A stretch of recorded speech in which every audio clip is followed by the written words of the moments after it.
부모의 사랑은 외사랑이라고 합니다. 여기 가슴 한켠에 외사랑을 곱게 묻고 사는 어머니가 있습니다.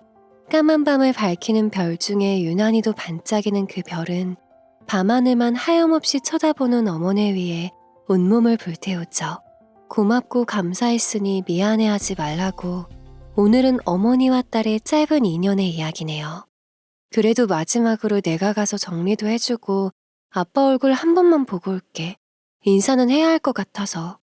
걱정하지 말고 엄마는 서희랑 집에 있어. 우리 서희 할머니랑 잘 놀고 있어요. 엄마 얼른 다녀올게. 저는 결혼 30년 차에 이혼을 한 60대 초반의 여성입니다. 남편과 30여 년 살면서 특별히 좋다, 나쁘다 생각하며 산 적은 별로 없는 것 같습니다. 그저 여느 보통 부부들처럼 처음에는 좋아서 만났고 딸과 아들을 낳아 기르면서 정으로 살아온 세월이었어요.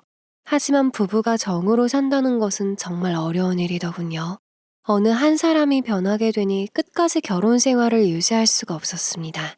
남편은 제조회사의 영업부 과장이었는데 우리가 알만한 대기업 담당자들을 접대하는 일이 많았음에도 유혹에 흔들리지 않던 성실한 남자였습니다. 난 2차에 가서도 빨간 입술 쳐다본 적도 없고 유혹을 해와도 넘어간 적도 없어. 내가 바로 천연기념물이라니까. 하지만 세월 앞에서는 장사 없다는 말이 있듯이 남편의 굳은 10년도 삶의 여유가 생기니 변해만 가더군요. 남편은 저와 결혼 후 화려한 영업 능력을 믿고 제조회사를 차렸습니다. 30여 년 전만 해도 철강 사업이 부흥할 때라 철을 재료로 한 제조 사업이 괜찮았던 시대였어요. 친정에서도 남편을 믿고 없는 살림에 논까지 팔아서 부족한 사업 자금을 대주셨습니다. 당시 돈으로 5천만 원을 주셨으니 그 돈의 가치는 지금의 5억의 가치와 비교할 바가 아니죠. 덕분에 남편의 사업은 탄탄대로였습니다. 하지만 시모는 친정의 지원도 자신의 아들이 잘났으니 받을만 하다고 여기는 사람이었습니다. 남편이 장남이라 맏며느리로서 해야 할 의무와 홀 시어머니의 시집살이도 심했죠. 그래도 남편의 성실함과 가족을 우선으로 생각하는 성격 때문에 무난한 결혼 생활을 유지할 수가 있었습니다. 시모는 당연히 남편이 잘났기 때문에 사업이 번창하고 잘 살고 있는 것이라 입버릇처럼 말하곤 했어요. 애미는 복 받은 줄 알고 살아라. 인물 잘났지, 머리 좋지, 능력 좋지. 세상에 이런 남자 없다. 그럼 없고 말고. 고등학교를 졸업하고 시골에서 상경한 순진했던 남편은 도시에서 출세했다는 소리를 듣는 사장님이 되었죠. 물론 남편의 사업이 번창한 덕분에 여유 있는 삶을 살아갈 수 있어서 감사했습니다. 예쁜 딸과 아들도 건강하게 커지면서 더할 나위 없이 행복했죠. 하지만 남편도 돈이 생기고 여유가 생기니 돈 씀씀이도 커졌고 욕심도 커졌습니다. 우리나라 사람들이 돈이 생기면 제일 먼저 하는 것이 부동산 투자이죠. 때마침 우리가 살고 있던 지역에서 가장 높은 66층 타워형 초호화 주상복합 아파트가 분양이 된다는 소식이 전해졌습니다. 그 소식은 어깨에 뽕이 가득 들어가 있던 남편의 허세를 자극할 만한 획기적인 소식이었습니다. 어느 날 남편은 저와는 한마디 상의도 없이 덜컥 계약부터 하고 왔더군요. 얼굴이 불구슬에 상기되어 계약서와 홍보자료를 함께 들고 들어온 남편은 계약서를 아주 자랑스럽게 내밀며 말했어요. 이게 뭔 줄 알아? 요즘 핫하다는 고층 타워형 주상복합 아파트야. 내가 당신과 애도 호강시켜주려고 60평으로 아예 도장까지 찍고 왔어. 당신도 알지? 여기 아무나 계약 못하는 거. 이런 곳에서 살면 우리도 상류층이 되는 거라고. 여기 분양가가 터무니없게 비싸다고 하던데. 그리고 60평이면 8억인데 대출도 많이 받아야 하고 우리한텐 무리예요. 또 당신은 그게 문제야. 왜 남들처럼 사모님 소리 들으면서 편하게 못 살아? 모르는 사람들이 분양가가 비싸다고 떠드는 거야. 몇 년만 지나면 이곳은 이 지역의 랜드마크가 될 거니까 나만 믿어. 하지만 남편의 뜻과는 반대로 아파트 투자는 실패로 돌아갔습니다. 그런데 남편은 멈추지 않고 다른 방향으로 탐욕을 부리기 시작했어요. 바로 땅에 삘이 꽂힌 거였죠. 남편의 지인 중에 부동산 중개업을 하는 김 사장에게 좋은 땅을 소개받을 수 있었어요. 몇 번의 땅 투자로 자산도 늘어나서 더욱 자신감도 붙었습니다. 김 사장이 부동산 중개업 사무실을 남양주로 옮기고 나서 남편도 덩달아 땅 투자에 열을 올리기 시작했습니다. 저는 땅에 투자하는 돈이 여윳돈으로 하는 것이면 상관이 없었지만 대부분이 땅을 담보로 반 이상은 대출을 받아 사들이고 있어 걱정이 앞섰어요. 제가 걱정이 되어 땅 투자를 말리자 남편은 짜증을 냈죠. 당신은 지금 망하라고 입방정을 떠는 거야? 아파트는 실패했지만 땅은 투자해서 성공했잖아. 나만 믿어. 어느새 남편은 신념이 강했던 남자에서 돈의 노예가 되어버린 듯한 모습으로 변해 있었습니다. 오로지 돈, 더 큰 돈을 벌어들일 궁리만 하고 살았죠. 그런 남편을 믿고 심오는 시동생들에게도 남양주 땅에 투자를 하라고 바람을 넣었습니다. 문제는 허세도 점점 심해지면서 단란했던 가정에 금이 가기 시작했어요. 10년 동안 남편은 사업을 해서 벌어들인 수입으로 남양주 땅에 20억 원을 투자했죠. 그것도 모자라 사들인 남양주의 땅에 브랜드 커피숍을 차리겠다고 했습니다. 김 사장이 남편에게 바람을 집어넣기 시작했거든요. 그것부터가 비극의 시작이었습니다. 백 대표, 저 위에 오래오래 커피숍 알지? 거기 사장이 백 대표가 사는 주상복합 입주민이라며? 요즘 관광객들한테 소문이 나서 하루 매출이 2천만 원이 넘는데 자네가 가지고 있는 땅도 위치가 좋아서 카페를 차리면 잘 될 것 같은데 한번 해보는 게 어때? 그 카페 사장이 입주민 회의 때 어찌나 있는 척을 하는지 남편의 자존심을 건드렸던 일이 있었어요. 결국 김 사장의 말에 콧바람이 든 남편은 그 카페 사장을 이겨보겠다고 대형 프랜차이즈 카페를 짓는다고 일을 벌였죠. 제가 뜯어말려 봐도 이미 승부욕에 눈이 멀어버린 남편은 멈출 생각이 없었습니다. 남편은 일반 커피 브랜드도 아니고 스타벅스를 입점시키겠다고 고집을 부렸습니다. 잘난 척하는 오래오래 커피숍 사장의 콧대를 눌러버리려면 그 정도는 되어야 한다면서요. 그뿐만이 아니라 카페 운영은 꼭 딸이나 제가 운영하면 좋겠다고 고집을 부렸어요. 이때 큰딸이 20대 후반이었고 아들은 군대 제대 후 복학 중이었어요. 큰딸은 외국어 대학을 졸업하고 대기업을 다니고 있었습니다. 아빠, 내가 대기업에 들어가려고 얼마나 노력했는지 아시잖아요. 게다가 이 연봉을 포기하라고 하는 건 더욱 말이 안 돼요. 그냥 경력 있는 점장 구하세요. 그게 모두를 위하는 길이에요. 거부하는 딸 대신에 남편은 제게 카페를 맡으라고 하더군요. 저는 할 수 없이 바리스타 자격증을 취득하고 매장 관리 교육까지 받으며 바쁘게 지냈습니다. 그런데 나이 들어 배우려니 많이 힘들었습니다. 바리스타 자격증을 취득할 때도 손이 덜덜 떨렸고 가슴이 쿵쾅거렸죠. 뿐만 아니라 뇌도 녹슬었는지 필기시험 외우는 것도 버거웠고 커피와 음료수 메뉴 외우는 일도 보통 일이 아니었죠. 게다가 집에서 남양주까지 매일 왕복 4시간을 왔다 갔다 해야 했어요. 그러던 어느 날부터인가 머리가 막지 않고 어지러운 게 두통도 점점 심해졌습니다. 속까지 울렁거려 와서 먹은 것을 모두 토해내는 제 모습을 딸이 보게 되었습니다. 엄마, 많이 아파? 병원 가자. 엄마가 아픈데 아빠는 대체 어디 가신 거야?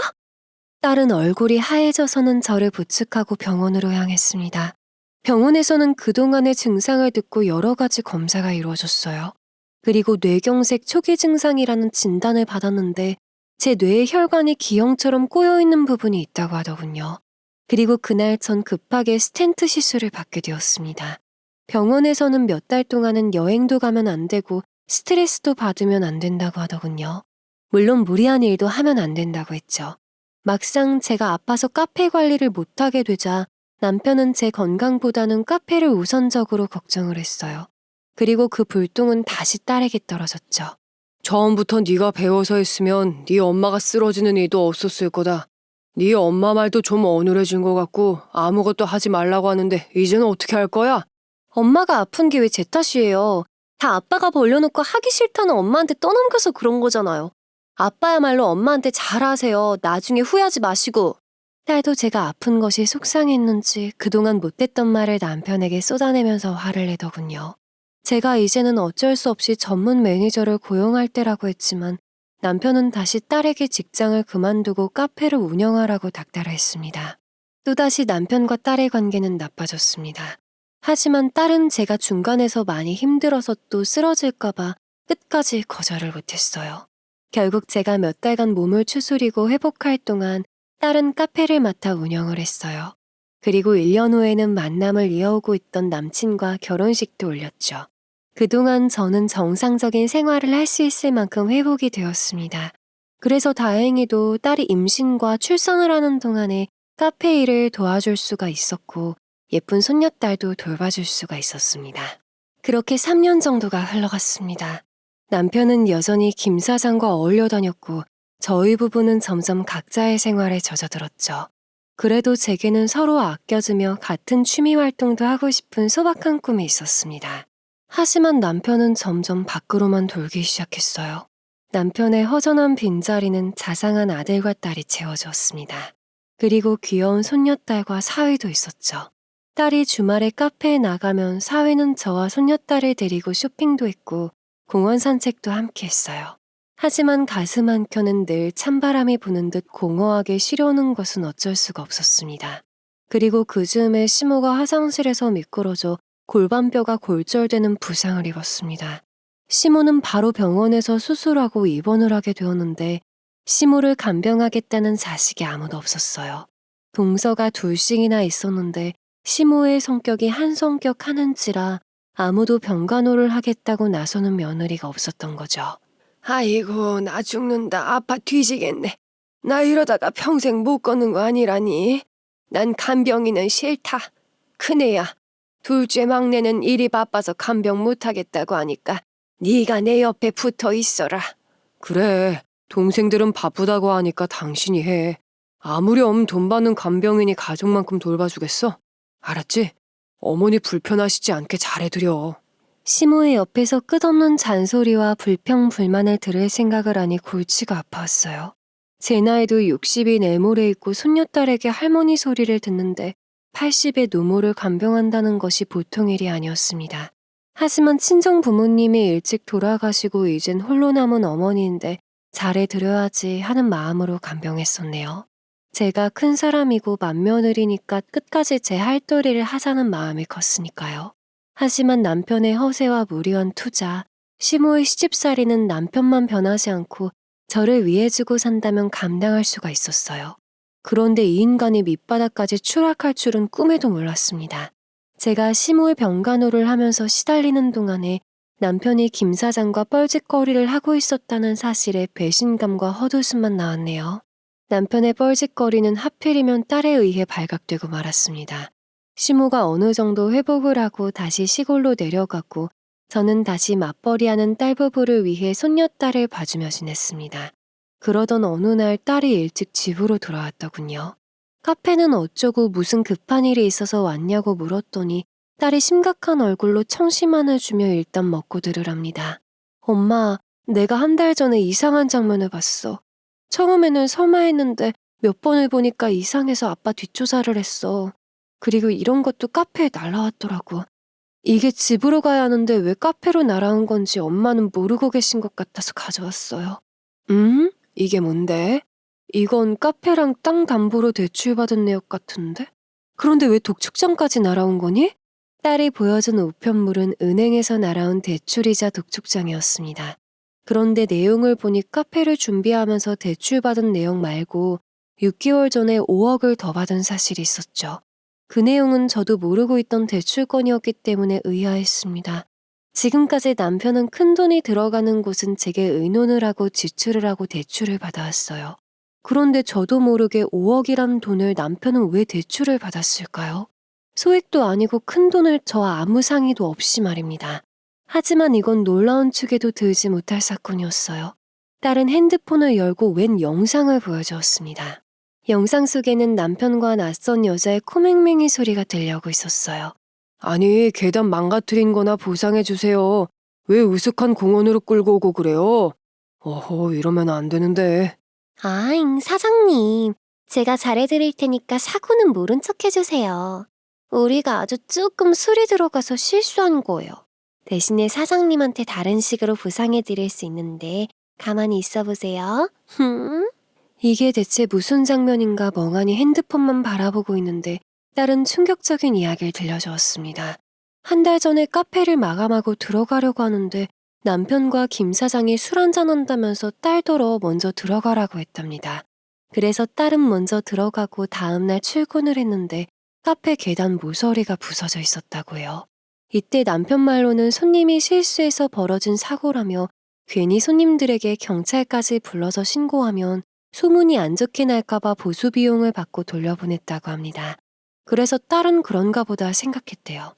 그리고 일주일 후 딸이 월말 마감이 있어 늦게까지 카페에 남아 있었어요. 그런데 차 소리가 나길래 아빠인가? 하고 창문을 살짝 열어 밖을 확인해 보니 남편과 김 사장이 낯선 젊은 여자 둘과 남편의 차에 타더랍니다. 순간 딸의 이상한 예감에 남편의 차를 따라갔다고요. 그런데 도착한 곳은 인근의 한 무인텔이었다고 합니다. 그곳에 남편과 김 사장이 젊은 여자 하나씩 끼고 모텔로 들어갔다죠. 딸은 충격을 받았지만 일단 모든 것을 핸드폰 영상에 담았습니다. 그리고 너무 충격을 받은 나머지 아무 생각도 할 수가 없었다고 해요. 다시 카페로 돌아온 딸은 곰곰이 생각을 했답니다. 남편이 언제부터 저런 짓을 했을까 하고요. 카페는 김 사장의 부동산 사무실과 가까이 붙어 있었습니다. 그래서 남편은 남양주에 올 때면 대부분 부동산 사무실에 앉아서 김 사장과 수다를 떠는 일이 많았어요. 카페 외부에 설치되어 있는 CCTV에도 그쪽 방향이 잘 보이는 거리였죠. 딸은 카페에 설치되어 있는 CCTV를 모두 돌려 확인해 보았다고 합니다. 한 달 전에 카페 계단이 부서져 있던 날 사고를 낸 그 여자 손님들이었어. 그때 아빠가 쿵 하는 소리가 나서 밖으로 나왔고 그 여자 손님들에게 경찰에 사고 접수한다고 하니까 그 중에 한 여자가 아빠를 정원으로 끌고 가서 유혹을 한 거야. 그 후로 계속 만나왔었나 봐. 딸은 그 후에도 남편이 남양주에 온 날에는 차를 카페 뒤에다 주차한 후에 남편을 미행했다고 합니다. 남편과 김 사장은 일주일에 한두 번은 그 여자들과 술집도 가고 모텔도 들락거렸다고요. 그 모든 증거들은 딸이 보여주는 사진과 영상 속에 있었습니다. 순간 그런 생각이 들더라고요. 들켜도 왜 하필 딸의 눈에 띄었을까 하고요. 자식의 눈으로 아빠의 바람피는 현상을 봤을 때 딸의 심정이 어땠을지 너무나 걱정이 앞섰습니다. 저보다 딸의 마음이 다친 것이 먼저 걱정이 되더군요. 어차피 저는 남편과 살 만큼 살았고 자식들도 바르게 컸기 때문에 더 이상 바랄 것이 없었습니다. 하지만 딸이 얼마나 충격을 받았을지 그것이 걱정이었어요. 딸은 그래도 맞이어서 그런지 속이 깊고 단단한 아이였습니다. 그리고 이미 결혼도 하고 손녀딸도 있는 터라 사위에게 의지하고 살면 되었죠. 하지만 아들이 문제였습니다. 세상에서 가장 잘난 사람이 아빠라고 믿는 아들이었습니다. 그때 제 얼굴을 보며 살피던 딸은 조심스럽게 말을 꺼냈어요. 난 엄마가 어떠한 결정을 내리든 끝까지 엄마 편이야. 하지만 다른 사람들은 다 그래도 아빠는 안 그럴 줄 알았어. 엄마는 이런 사실까지 알게 돼서도 아빠 용서하고 계속 살 수 있어? 난 아빠 얼굴 계속 보기 어려울 것 같아. 조만간 카페 그만두려고 해. 네가 왜? 그건 네 몫이야. 아빠 얼굴 보기 힘들어도 당분간만 참아. 엄마가 조만간 결정을 내릴게. 그리고 이제는 네 아빠도 믿을 수가 없어. 이 대출도 저번에 내 작은아버지가 땅 투자한다고 했던 것 같은데 엄마가 안 된다고 하니까 상의도 없이 대출해 준 것 같아. 일단 네 아빠한테 따져봐야겠다. 저는 생각을 정리하면서 30여 년 결혼 생활이 파노라마처럼 스쳐 지나가더군요. 결혼해서 단칸방에서부터 시작해서 두 어린 시동생들 뒷바라지했던 일들, 자기 아들이 제일 잘난 줄 아는 시모의 시집살이, 맏며느리로서 제사며 동서들이며 챙기고 받아주며 살아왔던 날들, 근래에는 남편의 이기적인 행동들과 예전과 다른 언행까지 물밀듯이 몰려와 제 마음을 흔들었어요. 이렇게 희생하며 가족과 시댁을 위해서 한평생 살아왔는데 남편의 배신이라뇨? 인생이 너무나 허무하고 별거 없다는 생각이 들었습니다. 이제라도 바로잡고 제 인생을 찾겠다는 생각을 했죠. 아들은 아직 모르겠지만 딸은 제가 그러기를 바라는 듯 보였습니다. 어느덧 훌쩍 커버린 딸은 이제 제가 보호해야 할 상대가 아니라 제가 기댈 수 있는 든든한 버팀목이 되어 있더군요. 며칠 생각을 정리한 저는 딸에게 받은 증거자료들을 들고 이혼 전문 변호사를 찾아가 상담을 받았어요. 이 정도 자료면 이혼 소송은 문제 없을 것 같습니다. 하지만 남편분이 순순히 합의 이혼과 재산 분할을 해줄지가 의문이네요. 위자료는 금액이 얼마 안 돼요. 재산 분할에 중점을 두어야 해요. 제가 변호사를 만나고 여러 가지 알아보고 있는 와중에도 아들과 남편에게 내색을 안 하려 많은 노력을 해야만 했습니다. 아무 일도 없는 척, 피곤한 척, 배신감에 남편의 뺨을 후려치고 싶은 심정이었지만 꾹 눌러 참았습니다. 그리고 생각이 정리가 된 후 주말 아침에 외출하려는 남편에게 할 말이 있다고 했어요. 다행히 아들은 중요한 약속이 있다고 외출한 후였습니다. 남편은 김 사장과 골프 약속이 있다면서 나중에 이야기하라고 하더군요.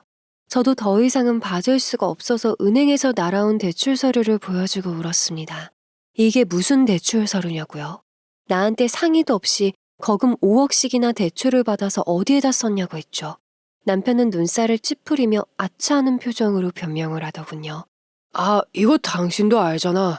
몇 달 전에 동생들이 남양주 땅 살 때 돈이 모자르다고 한 거. 그거 내가 카페 담보로 돈 좀 융통해줬어. 그런데 사업이 지금 비수기라 시간을 좀 더 달래. 그렇다고 나와 상의도 없이 이런 큰 돈을 융통해줬어? 당신 우리가 지금 대출이 얼마인 줄이나 알고는 있는 거야? 이러다가 망하는 거 한순간인 거 정말 모르는 거냐고. 저는 너무 화가 나서 따졌습니다. 당신이나 서방님들이나 왜 그렇게 욕심을 부리느냐고요. 형편되는 대로 투자를 하는 거지 이렇게 돈까지 빌려가면서 그 땅들을 사야 했던 거냐고 물었습니다. 그런데 남편은 오히려 제게 버럭 화를 내더군요. 그래, 내가 내 동생들한테 돈 좀 빌려줬다. 왜? 형제끼리 도우면서 사는 거지. 돈 생기면 꼭 갚겠다고 했어. 당신 정말 나이 들어가면서 왜 그렇게 쫌생이가 되었어? 좀 넉넉하게 가족들을 품을 줄도 알아야지. 정말 정 떨어져서 못 살겠네. 남편은 제가 속이 좁아 이해를 못해준다며 정 떨어진다는 말을 서슴없이 내뱉었습니다. 그제서야 확실히 알겠더군요. 이 남자가 이제는 막 가자는 거구나. 저에 대한 미안한 감정이 일말이라도 남아있었더라면 이러면 안 되는 거 아닌가요? 마지막까지 붙들고 있던 남편에 대한 감정이 한순간에 사라지는 것을 느꼈습니다. 그래서 망설이고 망설였던 딸이 보내준 뻘짓거리 자료들을 보여주었죠. 그 영상들을 보면서 시시각각 변하는 남편의 경악하는 모습에 전 조소를 금치 못했어요. 이판사판이었던 저도 막말로 쏘아붙였습니다. 그래서 당신은 내가 당신 어머니 병간호할 동안에 이런 짓을 했어? 이 여자한테는 얼마나 갖다 줬니? 딸보다 어린 여자랑 놀아나니까 행복하디? 애들 얼굴 어떻게 보려고 막장까지 가는 거야? 어떻게 이걸. 그럼 어떻게 해. 나 아직 남자야. 당신 머리 수술하고 따뜻하게 품어준 적이나 있어? 나 좋다고 덤벼드는 여자를 거부할 남자가 어디 있냐고. 이건 단지 순간의 일탈이었어. 내 아내는 오직 당신뿐이야. 당장 헤어지면 되잖아. 아직 자신의 아내는 저뿐이라며 순간의 일탈이었다는 남편의 말을 여러분이라면 믿으시겠어요? 남편의 말이 진심이었다면 애초에 딸보다 어린 여자와 이런 짓까진 안 했겠죠. 더 이상 이 남자의 변명을 듣고 싶지 않았습니다. 젊은 시절 빨간 입술의 유혹에도 끄덕 안 하던 이성적인 남자는 더 이상 없었으니까요. 저는 굳게 마음먹고 이혼 서류를 내밀었습니다. 서류를 바라보는 남편의 동공이 마구 흔들리더군요. 하지만 절대로 이혼은 못한다고 억지를 부렸습니다. 더군다나 이혼하고 싶으면 몸만 나가라고 하더군요. 현재 재산 증식은 오로지 자기가 100% 노력해서 얻은 것들이라면서요. 들으면 들을수록 참 나쁜 남자라는 생각이 들었어요. 이런 남자와 30년을 믿고 살을 맞대고 살았다는 사실에 분노가 치솟았고 치가 떨렸습니다. 그럼 할 수 없네. 소송하는 수밖에. 당신한테 정말 실망이야. 이 정도밖에 안 되는 남자인 줄 모르고 30년을 살았네. 그 세월 동안 오로지 당신과 당신 가족들을 위해서 내가 희생했다는 게 너무나 억울해. 그 대가 전부 받아내고 말 테니까 기대해. 이 집 4명이야. 한 집에 사는 거 내가 불편하니까 당신이 나가. 전 할 말을 닿은 뒤 며칠 전에 싸두었던 짐을 남편에게 던지며 현관 밖으로 내쫓았습니다. 쫓겨난 남편은 현관문을 거세게 두들기며 당장 열라고 화를 냈어요. 하지만 그것도 앞집 사람이 나와서 시끄럽다고 항의를 하자 발로 한번 꽝 하고 화포를 하더니 잠잠해지더군요. 그제서야 힘이 쭉 빠지면서 거실 바닥에 주저앉았습니다. 이제 다시 정신을 차리고 아이들에게도 이야기를 할 차례였어요. 하지만 기력을 차리는 것이 쉽지가 않았습니다. 아직도 뇌수술 후유증이 있어 충격을 받았더니 어지럽고 속까지 미식거려왔죠. 하지만 더는 미룰 수가 없었습니다. 딸에게 아들이 돌아오는 저녁 시간에 맞춰서 오라고 전했습니다. 그날 저녁 모든 상황을 전해들은 아들은 아빠가 그럴 리가 없다며 믿을 수가 없다고 했어요. 차마 영상까지 보여줄 수 없어 네 누나가 직접 목격을 했고 네 아빠도 시인을 했다고 했죠. 그때서야 아들은 하얗게 질린 얼굴로 딸에게 맞냐고 물으며 아빠를 용서할 수 없다고 하더군요. 남편을 많이 따랐던 아들이었기에 배신감이 더욱 컸던 모양이었어요. 난 무슨 일이 있어도 끝까지 엄마 편이야. 우리가 자랄 동안에 아빠의 좋은 추억도 많았고 내 아빠라서 아예 안 보고 살 수는 없겠지만 그거랑 엄마랑은 다른 이야기잖아. 엄마는 이제 엄마 하고 싶은 대로 하고 살아요. 나도 아직 엄마에게 말 못한 게 있는데 오늘 아침에 중요한 약속 있다고 했었잖아. 사실은 과 교수님이 추천해주신 대기업에 채용될 것 같아. 그런데 본사가 제주도에 있어서 내려가 살아야 할 것 같은데 엄마도 아빠와 정리되면 제주도로 내려가 사는 것도 좋을 것 같아. 엄마 제주도 좋아하잖아. 함께 제주도로 내려가자는 아들과 언제나 제 편이라는 딸의 말에 언제 이렇게 듬직하게 컸는지 가슴이 뭉클해오더군요. 그 후로 아들은 면접을 보고 최종 합격이 되어 제주도로 내려갈 준비에 바빴습니다. 그리고 저도 두 아이들을 믿고 바로 변호사 사무실을 찾아가 상대 여자에게 먼저 위자료 청구를 했어요. 그리고 이혼 소송이 시작되었죠. 소장이 날아가고 남편은 툭하면 찾아와서 문을 열라고 소리를 질렀습니다. 제가 현관 비번을 바꾸었기 때문에 남편은 집 안으로 들어올 수가 없었거든요. 처음 몇 번은 아파트 근처의 카페에서 만나보기도 했었어요. 하지만 이혼은 할 수 없다고 악을 썼고 재산 분할은 더더욱 가당치도 않은 이야기라고 못을 박더군요. 내가 몇 번이나 말해야 알겠어. 난 이혼 절대로 못한다고. 그리고 이 재산들 전부 다 내가 이룬 거야. 당신한테 한 푼도 못 주니까 그냥 내 옆에 있어. 다 나이 들어서 이혼하고 뭐 먹고 살려고 그래. 당신 정말 뻔뻔하네. 당신 사업 처음 시작할 때 우리 아버지가 논 팔아서 사업 자금 대준 거 잊었어? 그 덕분에 당신 성공할 수 있었던 거야. 우리 아버지가 얼마나 당신을 믿었는데 이럴 수가 있어? 내가 죽어서도 당신 용서 안 해. 절대 못 해.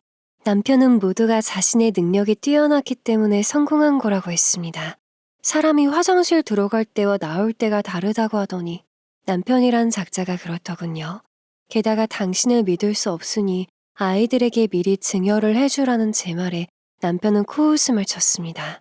자식들도 자신한테 하는 거 봐가면서 잘하는 자식한테 묻어주겠답니다. 이건 자식들을 돈으로 매수하는 거라고 화를 냈지만 자기 마음대로 할 거랍니다. 몇 번을 이야기해봤자 도저히 말이 통하지가 않았습니다. 이 남자가 어쩌다가 이렇게 돈의 노예가 되어버린 것인지 불쌍해 보이기까지 했습니다.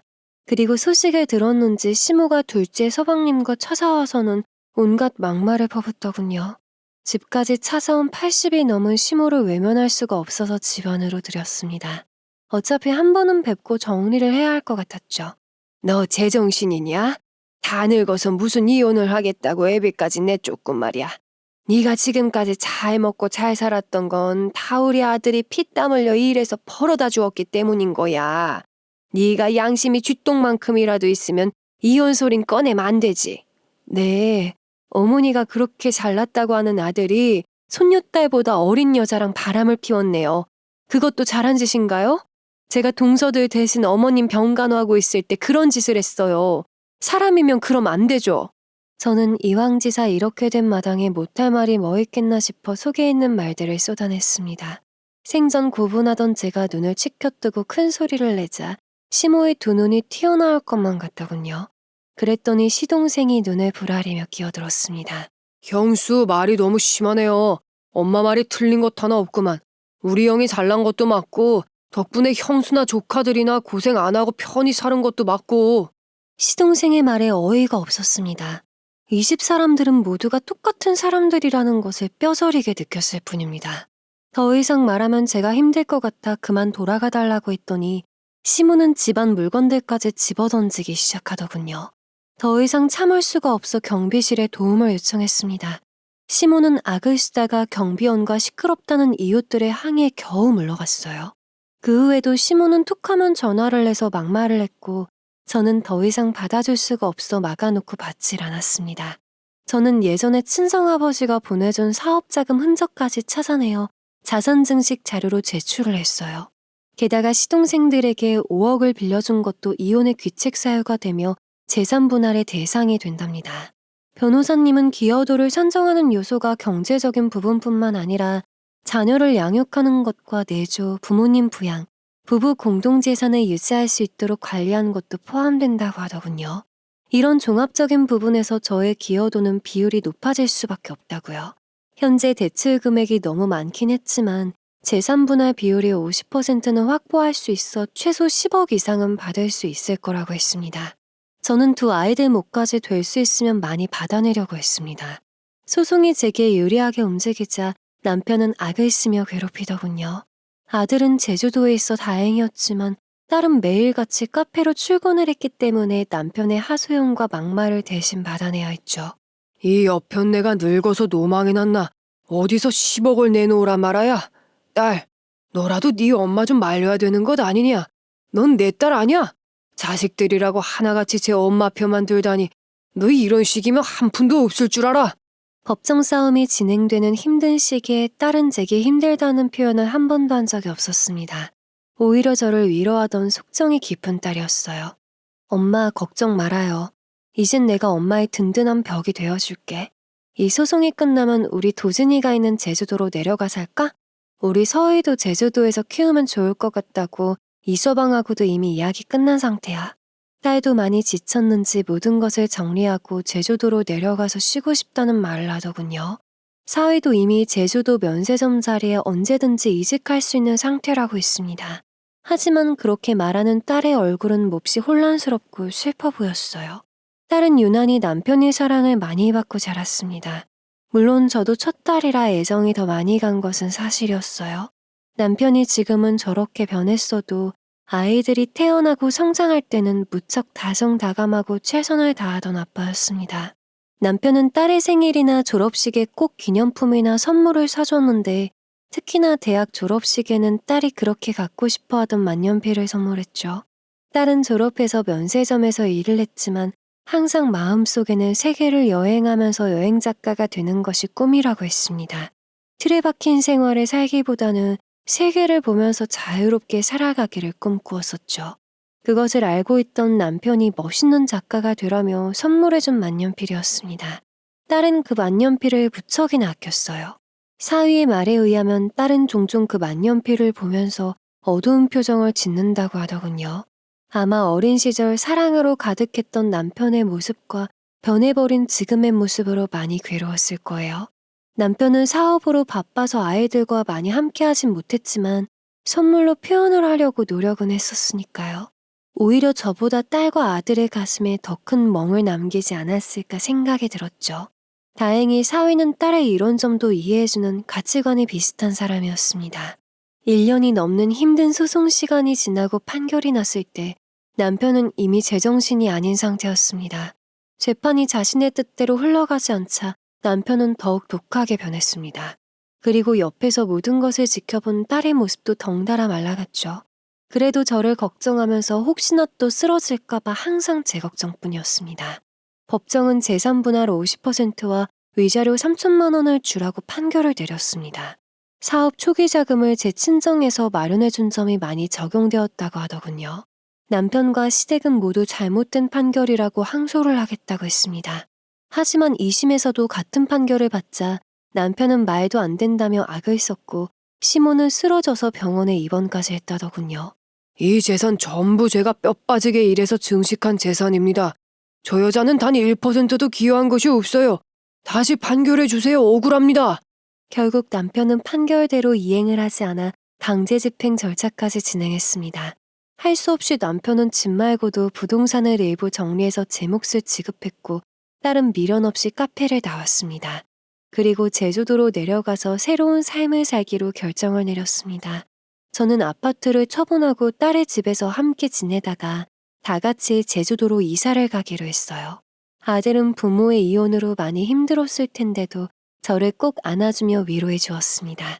그리고 저희가 다 같이 살만한 적당한 주택을 봐두었다고 하더군요. 그래서 딸 부부와 함께 제주도로 내려가서 그 집을 보고 오기도 했습니다. 그렇게 저희는 제주도로 내려갈 살 날을 꿈꾸며 조금씩 아픔을 감추고 하나씩 주위를 정리하기 시작했습니다. 제 짐은 대부분 정리해서 진보관 서비스에 맡겨둔 터라 정리할 것도 없었어요. 대신에 딸은 이참에 버릴 것은 과감히 정리를 한다며 벼르더군요. 하나씩 짐 정리를 하던 어느 날 남편에게 그동안 받았던 인형들과 만년필이 들어있는 박스를 열고 한참 고심을 하는 딸의 모습을 보았어요. 제가 그건 버리지 말고 그냥 가지고 있으라고 하자 딸은 미안해하는 표정으로 말하더군요. 여기에 엄마가 우리 키우면서 쓰셨던 출산수첩, 육아일기도 있어. 다시 보니까 너무 신기했어. 이거 엄마가 나 결혼할 때 주신 거잖아. 나도 자식 낳고 키워보니까 조금은 알 것 같아. 부모란 무엇인지, 어떻게 살아야 하는지. 이건 아빠에게 받은 선물들인데 그래도 당분간은 가지고 있으려고. 그래도 되지? 그래도 우리 어렸을 때는 나름 좋은 아빠였어. 제주도로 이사가기 한 달 전 남편의 사업이 부도가 났다는 소식을 들었습니다. 시모가 전화해서 모든 것이 제 탓이라고 막말을 하더군요. 제가 남편과 시댁을 불구덩이 안으로 밀어 넣었다고요. 들어보니 시동생들도 형편이 좋지 않아 보였어요. 그리고 남편은 술을 먹고 딸에게 전화해서 하소연하는 날들이 많아졌습니다. 제가 안 받아주니 딸에게 연락을 해온 겁니다. 제가 받지 말라고 해도 딸은 차마 그럴 수가 없었나 봐요. 피는 물보다 진하다고 하더니 못난 아빠였어도 부모였기에 마지막까지 외면할 수가 없었던 거죠. 그리고 제주도로 내려가기 일주일 전 남편은 카페도 정리해야겠다며 딸에게 한 번만 도와달라는 연락이 왔습니다. 그래도 딸이 카페에 대해서 잘 알았기에 카페를 넘기기 전에 여러 가지 사항들을 체크해달라고 한 것이었죠. 저는 카페가 죽이 되든 밥이 되든 그냥 놔두라고 했습니다. 그냥 딸이 남편을 만나는 것이 깨름칙했어요. 이상하게 밤에 잠도 안 오고 잠을 자더라도 꿈자리가 뒤숭숭했습니다. 그것이 그냥 먼 제주도로 떠나야 할 때가 되어서 그런가 보다 하고 생각했어요. 하지만 딸은 그래도 아빠라고 자꾸 남편의 부탁이 마음에 걸렸었나 보더군요. 그래도 마지막으로 내가 가서 정리도 해주고 아빠 얼굴 한 번만 보고 올게. 인사는 해야 할 것 같아서. 걱정하지 말고 엄마는 서희랑 집에 있어. 우리 서희 할머니랑 잘 놀고 있어. 엄마 얼른 다녀올게. 그럼 내가 서희 데리고 함께 가자. 우린 근처 카페에 있을게. 아무래도 너 혼자 보내는 게 엄만 불안해. 제가 불안해서 손녀딸과 따라간다고 하자 딸은 서희가 감기 기운이 있어서 안 된다고 했어요. 얼른 다녀올 테니 걱정하지 말라고 했죠. 저도 따라가고 싶었지만 손녀딸이 미열이 있었기에 함께 가진 못했습니다. 마지막으로 손녀딸의 볼에 뽀뽀를 하며 손을 흔들고 다녀오겠다는 딸의 환하게 웃던 미소가 아직도 생생합니다. 그날 아침은 무척이나 햇살이 밝아 눈부실 정도였습니다. 하지만 딸이 카페가 있는 남양주로 떠나자 갑자기 검은 먹구름이 몰려오면서 소낙비가 사납게 내리치기 시작했어요.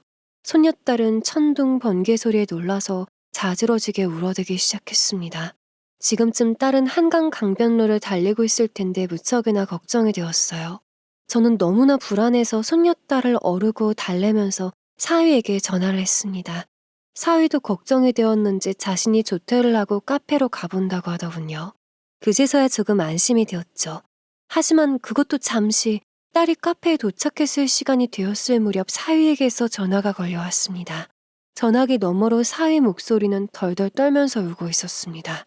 어머님, 연희가 사고가 났대요. 차가 전복되어서 많이 다쳤대요. 의식도 없고 지금 응급실로 이송 중이라는데 우리 연희 잘못되면 어떡해요? 아, 무슨 소리야. 우리 연희가 왜?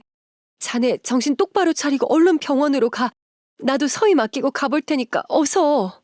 저는 부랴부랴 손녀딸의 짐을 챙겨서 근처에 사는 여동생에게 맡기고 병원으로 향했어요. 이게 무슨 날벼락인지 정신이 어질어질하더군요. 벌을 내리시거든 내게 내리시고 내 자식들만큼은 손끝 하나 건들지 말라고 수없이 중얼거렸습니다. 하지만 병원 응급실로 들어선 순간 침대 난간을 붙잡고 통곡하는 사위의 모습에서 가슴이 쿵 하고 내려앉았습니다. 급하게 다가가 의사를 흔들며 소리쳤어요. 내 딸이 살아있냐고요.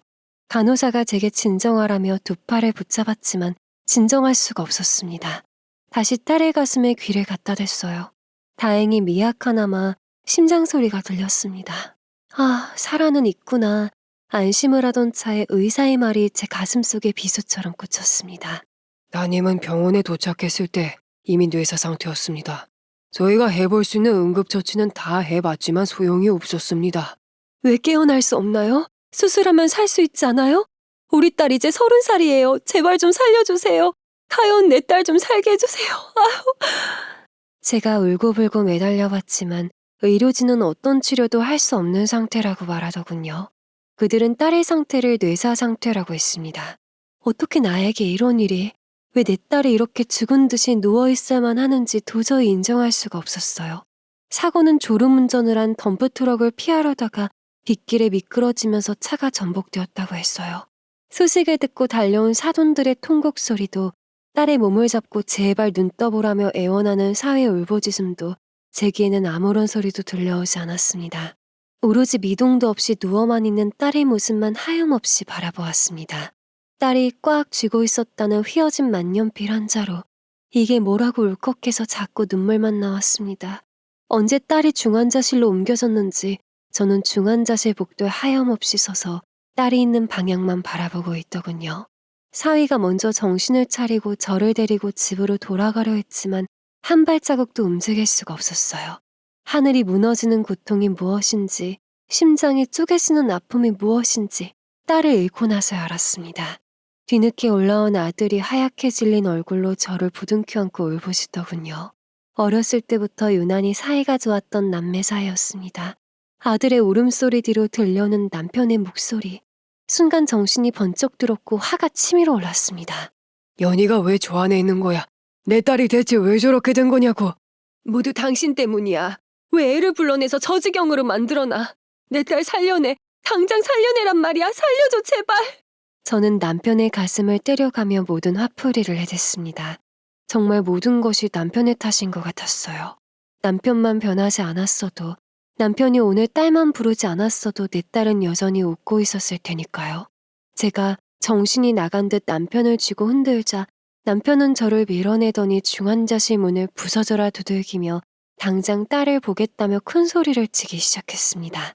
안에서 간호사가 나와 이러면 안 된다고 진정하라고 했지만 간호사를 밀치고 안으로 들어가 딸을 찾아 헤매더군요. 온몸에 주사바늘과 링거를 주렁주렁 달고 있는 딸의 모습에 남편은 주저앉아 통곡했습니다. 그래도 자식은 끔찍이 사랑했었나 봅니다. 하지만 이제 와서 모두 부질없는지 남편은 한바탕 좌절하며 울고 나더니 밖으로 나와 다짜고짜 저를 흔들며 모두 제 탓이라고 하더군요. 다 당신 때문이야. 당신이 이혼을 하자고 안 했으면 이런 일이 일어날 리도 없었어. 내 딸 살려내. 너야말로 당장 내 딸 살려내. 맞아요. 모두가 내 탓일지도 모른다는 죄책감과 억울함이 저를 갉아먹고 있었습니다. 그런데 며칠이 지나 시모가 시동생과 찾아와 끝까지 모질게 굴더군요. 이미 죽은 아이야. 어차피 깨어나지도 못하는 아이라는데 이제 그만 포기하고 사고 보상금 받자. 보험금도 꽤 나오지. 그 돈으로 연희 애비 도와줘. 일단 살아있는 애비부터 살려야 될 거 아니냐. 어머니는 어쩌면 그리 독하세요. 연희는 마지막까지 아빠 걱정뿐이었어요. 그래도 아빠니까 자신을 많이 사랑해주던 아빠라고. 그런데 내 딸의 목숨값을 달라뇨. 그 사람이 시키던가요? 어머니나 그 사람이나 자식 목숨보다 돈이 중요해요? 다신 찾아오지 마세요. 내 딸 아무도 못 건드리니까. 시모의 딸의 보상금과 보험금을 달라는 염치 없는 말에 끓어오르는 분노를 참을 수가 없었습니다. 당장 꺼지라고 그들을 밀치고 밀어냈어요.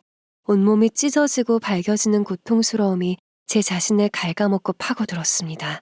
내 심장과 피로 만들어진 우리를 기쁘게 했던 존재, 제 육신의 일부 같은 존재를 어떻게 포기할 수가 있을까요?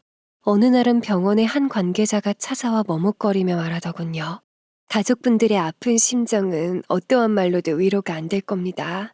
하지만 힘드시더라도 주위에 한 줄기 빛을 간절히 기다리는 중환자분들도 있다는 사실을 생각해 주셨으면 해요. 뇌사자 가족들에게 관계자는 꺼져가는 생명들의 소중함을 시시각각 알려왔습니다. 하지만 그 말들이 제 귀엔 들어오지 않았어요. 왜 내 딸의 소중한 생명을 달라고 하는 것인지 찾아오는 그들이 원망스럽기까지 했습니다. 그러길 일주일, 2주가 지났습니다. 어느 날 사위가 딸이 서희를 많이 보고 싶어 할 거라며 데리고 왔더군요.